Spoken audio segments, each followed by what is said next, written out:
Okay, today we're gonna do something crazy. I'm gonna show you how to turn some powdered ingredients and some broth into barbecue ribs. We're gonna use what's called vital wheat gluten, and this is the protein that's actually taken out from the gluten flour, and it's really crazy. It's from the endosperm of the wheat berry. We're gonna add that to our stand mixer. We're gonna use a little nutritional yeast. This is a vegan's #1 secret. It's got a really kind of cheesy kind of flavor. You can use it for popcorn. You can make cheese sauces with it. We're gonna take that. I'm gonna take also some spices. I put together a little spice blend.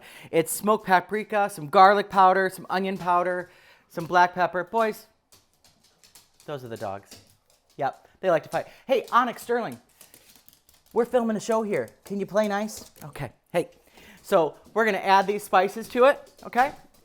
Really simple. And again, like all these recipes, you're not gonna believe how easy they are. We're gonna use some vegetable broth. This is gonna add the liquid component, about a half a cup of that. And then we're gonna use some liquid smoke. It's gonna give that barbecue ribs a nice smoky flavor. And then we're gonna use some soy sauce. That's gonna give it some nice umami factor as well. And all we're gonna do is we're gonna put this in our stand mixer here. I've got my dough hook on. Vital wheat gluten has been added to baked goods to give it sort of an elasticity. And I'm just gonna turn this on a low setting. What it's gonna do is it's going to mix up that dough, and you'll see it's gonna form into kind of a dough ball, and we're gonna knead it together and then spread it out. But once you cook it, it actually takes on a meaty texture and meaty consistency. Boys, Onyx, sit. Sterling, sit. Boys, play nice.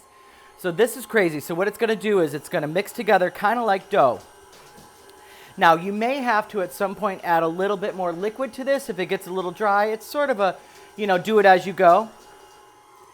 So once this mixes all together, it's gonna mix into sort of a dough ball, and it's got a nice meaty texture and consistency. It's really crazy how powdered items can do that, right? So again, a little liquid smoke, some onion powder, smoked paprika, a little cayenne, just a hint of cayenne pepper, some soy sauce. Mix this all up. Let this go for a couple minutes. I may turn it up a little bit.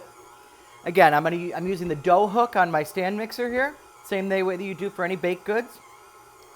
And it gets a nice elastic kind of meat consistency to it.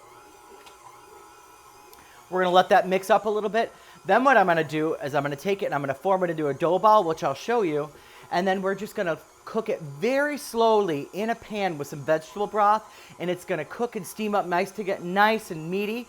And then we're gonna take it out, and then you can slice it and cook it just like you would any barbecue rib. You can grill it on an open flame grill. You can cook it in a pan.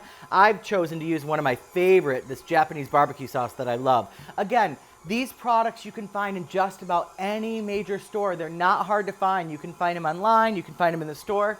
This is such a cool recipe. I love it so much. It's so simple. The longest part about it is just cooking it down on the stove. You want to cook it slow on low heat so it gets nice and flavorful and nice and moist.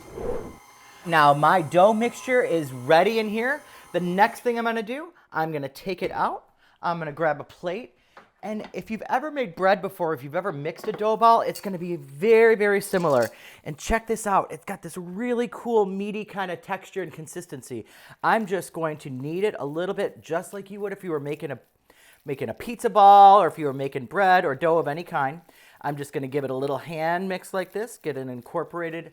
And then what we're going to do, and if you can see, it's got this really nice, stretchy, kind of meaty, and it almost has some marbling in it, just like real meat. It's so crazy. It's so fun. And as you can see, as you're kneading this, just like you would a dough ball, it's got this really cool meaty texture and meaty consistency. That's the stretchiness, the elasticity of the vital wheat gluten. It's so awesome and so crazy how these ingredients come together and make a meat-like product. So what I'm doing is I'm just kneading it up, just getting it all incorporated, and then I'm gonna put it on a plate and I'm gonna start to press it out just like a big piece of meat. All right? We're just gonna, it doesn't really matter what the shape is, doesn't really matter what it looks like. We're just gonna press it out like that. And that is gonna go into the pan. And so as you can see, it looks like a big piece of meat, right? It's so crazy and so awesome how that happens.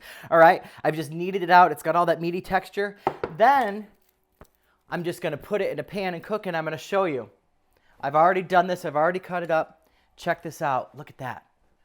That is our vegan, all plant-based barbecue ribs.